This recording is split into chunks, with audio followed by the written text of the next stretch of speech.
welcome back to my channel. Kembali lagi bersama aku, Vini Alfionita. Di video kali ini aku akan share soal dan pembahasan tentang TKB atau tes kompetensi bidang pada bagian pemasaran atau bisnis atau juga niaga. Oke, tanpa berlama-lama langsung saja kita ke soal yang pertama. Tunggu dulu, jangan lupa dukung channel aku ya, agar aku semakin bersemangat. Yuk subscribe, terima kasih. Soal nomor 1. Sebuah citra pada produk yang dipasarkan adalah pengertian dari A. Branding, B. Promotion, C. Produksi, D. Distribusi.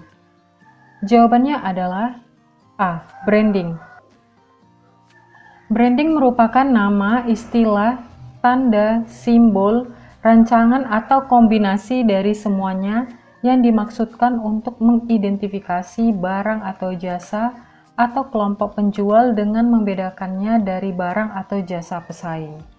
Jawabannya A ya teman-teman. Kalau B ini, kalau promotion ini adalah suatu kegiatan untuk meningkatkan barang atau jasa ke arah yang lebih baik.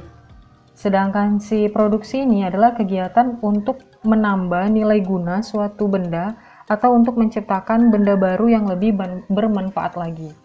Sedangkan yang D ini, distribusi ini adalah kegiatan pemasaran yang mempermudah penyampaian barang dan jasa dari produsen ke konsumen ya teman-teman. Jadi sebuah citra pada produk yang tepat itu adalah branding.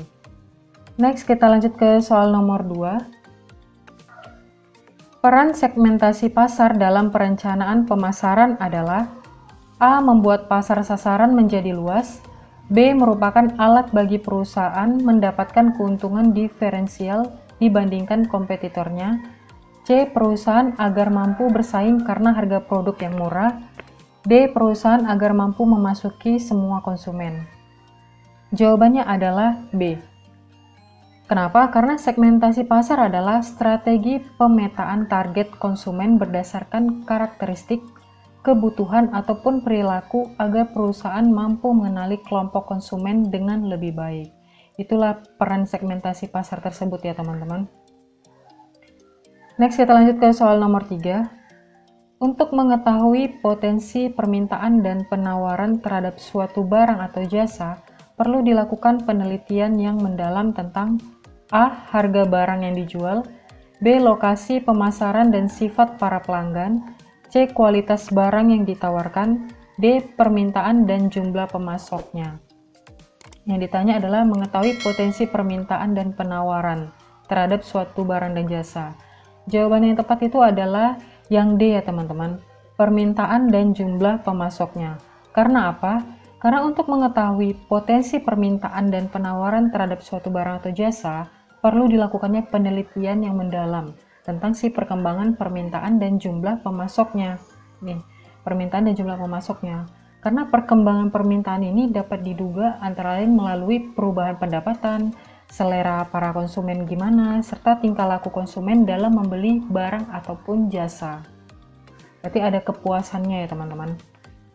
Next kita lanjut ke soal nomor 4. Berikut adalah beberapa hal yang harus diperhatikan sebelum melangkah pada menjual produk barang atau jasa dari perusahaan, kecuali A. Membuat program-program pemasaran akan produk atau jasa yang ditawarkan oleh perusahaan, B. Menyediakan persediaan barang dagangan untuk disimpan ke dalam gudang, C. Mengetahui perkembangan permintaan, D. Mengetahui perkembangan penawaran. Jadi hal yang harus diperhatikan sebelum langkah menjual produk atau barang dan jasa, kecualinya adalah itu B ya teman-teman. Menyediakan persediaan barang dagangan untuk disimpan ke dalam gudang. Ini kan katanya sebelum melangkah untuk menjual produk dan barang dan jasa, ini ngapain disimpan ke dalam gudang? Seharusnya kita menyiapkan untuk membuat program pemasarannya gimana, mengetahui perkembangan permintaannya gimana, dan perkembangan penawarannya gimana. Gitu ya teman-teman, ini adalah jawaban yang salah. Next kita lanjut ke soal nomor 5. Pengujian pasar sebagai salah satu tahap dalam pengembangan produk baru dianggap sangat penting, karena dapat A. Mengukur reaksi dan dukungan konsumen di daerah pasar tertentu terhadap produk baru dan program pemasaran perusahaan, B. Mengurangi kerugian finansial dari produk lain, C. Memastikan keberhasilan suatu produk baru di masa mendatang. D. Menghindari pemutusan hubungan kerja karyawan. Jawabannya adalah yang A ya teman-teman. Kita mengukur dulu reaksi dan dukungan konsumen, karena konsumen itu adalah pihak yang menggunakan atau memakai barang dan jasa. Jadi kita perlu mengukur reaksi dan dukungan para konsumen itu, baru kita bisa mengembangkan produk untuk menguji pasar, bagaimana kesukaan konsumen, bagaimana kita cara memuaskan para konsumen. Next, kita lanjut ke soal nomor 6. Proses manajemen yang dilakukan oleh organisasi untuk berkomunikasi dengan berbagai macam pihak dengan cara menyajikan, mengembangkan, dan mengevaluasi sejumlah pesan kepada berbagai pihak stakeholder merupakan maksud dari A. Komunikasi antar perorangan, B. Pemasaran keterhubungan, C. Komunikasi massa, D. Komunikasi pemasaran. Jawabannya adalah yang D. Kenapa? Karena komunikasi pemasaran adalah sarana untuk menginformasikan, mempersuasi, dan mengingatkan konsumen, baik secara langsung maupun tidak, mengenai produk serta merek yang dijual oleh perusahaan. Next, kita lanjut ke soal nomor 7. Keuntungan konsumen dalam pemasaran online. Salah satunya adalah kemudahan dalam memperoleh informasi mengenai produk yang mereka cari dengan mengetikkan sebuah kata kunci tertentu pada sebuah perangkat lunak layanan internet yang disebut sebagai iklan online, B. Browser, C. Search engine, D. Google AdWords. Jawabannya adalah search engine ya teman-teman. Ini kan kita katanya mencari kata kunci. Jadi search engine itu, atau apabila diartikan dalam bahasa Indonesia, adalah mesin pencari. Nah, pada dasarnya ini merupakan program berbasis web ya teman-teman, yang diperuntukkan untuk mencari informasi di dalam World Wide Web, atau bisa kita kenal sebagai WWW ya teman-teman. Nah, pencarian informasi melalui search engine ini bisa didapatkan dengan menyesuaikan kata kunci yang kita masukkan sebagai pengguna. Next, kita lanjut ke soal nomor 8. Saat akan memasuki pasar, tahapan awal yang dilakukan adalah A. Targeting, B. Segmenting, C. Pricing, D. Positioning. Jawabannya adalah B. Segmenting ya teman-teman. Jadi segmenting ini adalah upaya untuk memetakan pasar, atau sebagai sasaran program. Kita harus menuju kemana nih, sasarannya apa. Tahapan awalnya yaitu segmenting ini, sasarannya ini. Dengan cara memilah-milah konsumen sesuai persamaan di antara pasar satu dengan yang lain. Jadi kita membedakan si persaingan pasar yang satu gimana, yang satu gimana, terus sasaran program kita itu apa, gitu ya teman-teman. Nah, kalau ini yang A kita bahas ya teman-teman, targeting ini untuk memudahkan perusahaan untuk bisa menyesuaikan produknya nih, dan strategi marketing apa yang dapat diterapkan untuk masing-masing target pasarnya. Kalau yang C ini pricing ini untuk menentukan nilai atau harga dari sebuah produk maupun layanan atau jasa ya teman-teman. Nah, yang D ini positioning ini untuk merancang produk nih dan bauran pemasaran agar dapat tercipta kesan tertentu dalam ingatan konsumen. Jadi ada sebuah kesan dengan dia mendapatkan barang atau layanan dari perusahaan, itu dapat diingat oleh konsumen gitu teman-teman. Gitu. Oke, next kita lanjut ke soal nomor 9. One of kind adalah sebuah kalimat dalam strategi pemasaran yang memiliki arti A. Berbeda dari yang lain, B. Seperti yang lain, C. Tidak memiliki manfaat, D. Terbatas. Jadi one of kind ini artinya adalah yang A ya teman-teman, berbeda dari yang lain. Ini udah sangat jelas ya teman-teman. Dalam strategi pemasaran ini ada kata-kata one of kind, itu artinya berbeda dari yang lain. Next, kita lanjut ke soal nomor 10. Tujuan dari konsep pemasaran adalah A. Memberikan kepuasan terhadap kebutuhan dan keinginan konsumen, B. Memberikan kepuasan terhadap kebutuhan dan keinginan perusahaan, C. Memberikan kepuasan terhadap kebutuhan dan keinginan owner, D. Memberikan kepuasan terhadap kebutuhan dan keinginan investor, E. Memberikan kepuasan terhadap kebutuhan dan keinginan karyawan perusahaan. Jadi jawaban yang paling tepat itu ya adalah A ya teman-teman, ini udah pasti. Kita harus memberikan kepuasan terhadap konsumen, apa yang diinginkan konsumen tadi, apa yang dibutuhkan konsumen tadi gitu. Itulah konsep pemasaran. Next, kita lanjut ke soal nomor 11. Nah, ini ada pembahasannya nih.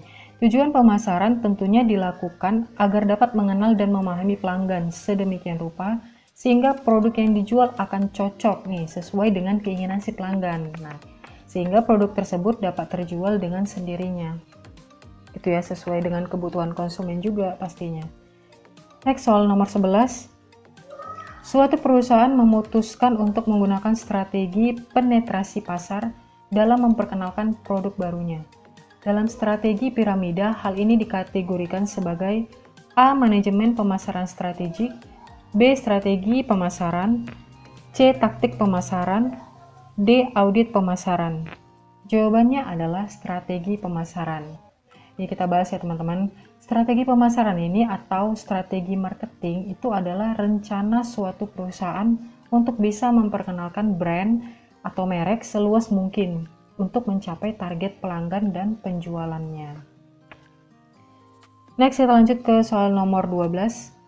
Usaha yang berhasil tidak hanya ditentukan oleh kepintaran saja, yes, tetapi juga ditentukan oleh A. Sasaran peralatan dan pemasaran produk, B. Kelangsungan hidup usaha, C. Keberhasilan di dalam mempengaruhi konsumen atau pelanggan, D. Menjamin pertumbuhan usaha. Jawabannya adalah yang C ya teman-teman, keberhasilan di dalam mempengaruhi konsumen atau pelanggan. Next, kita lanjut ke soal nomor 13. Untuk menganalisis lingkungan eksternal dalam perencanaan usaha, seorang wirausaha dapat menggunakan analisis A. Strength, weakness, opportunity, dan threats, B. Opportunity dan weakness, C. Threat and strength, D. Weakness, opportunity, and threats. Ini pasti teman-teman udah pada tahu semua ya, jawabannya adalah yang A, yaitu sistem biasa dikenal dengan sistem SWOT dia namanya. Oke, untuk penjelasannya, bahwa analisis SWOT ini adalah teknik analisis yang digunakan untuk mengevaluasi kekuatan. Kekuatan itu apa tadi? Yang strength, kelemahannya itu adalah weakness, peluangnya adalah opportunity, dan threats itu adalah ancamannya. Jadi teknik ini biasanya diterapkan di dalam seluruh perusahaan ya teman-teman, atau organisasi secara umum maupun dalam proyek-proyek tertentu. Next, kita lanjut ke soal nomor 14.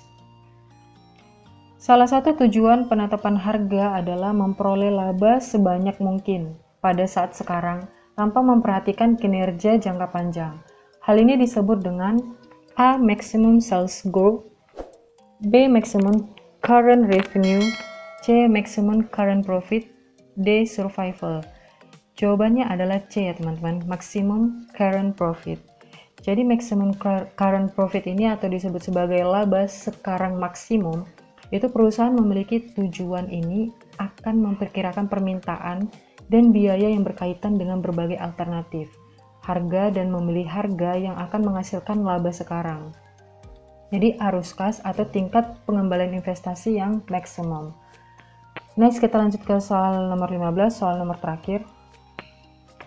Tahapan respons konsumen pada model inovasi adopsi adalah model inovasi adopsi. A. Kesadaran, minat, evaluasi, percobaan, adopsi.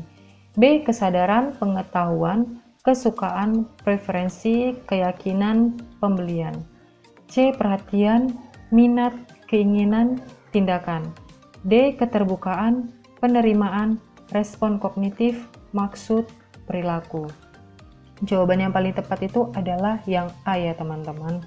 Jadi keputusan adopsi inovasi menurut Rogers pada tahun 1995 adalah proses di mana individu atau unit adopsi ini yang disebut sebagai adopter, yang sering biasa disebut adopter dalam pemasaran ya teman-teman, menempuh tahapan-tahapan sejak mengetahui pertama sekali inovasi diperkenalkan, diikuti implementasi ide-ide baru dan pemastian keputusan menerima atau menolak inovasi tersebut.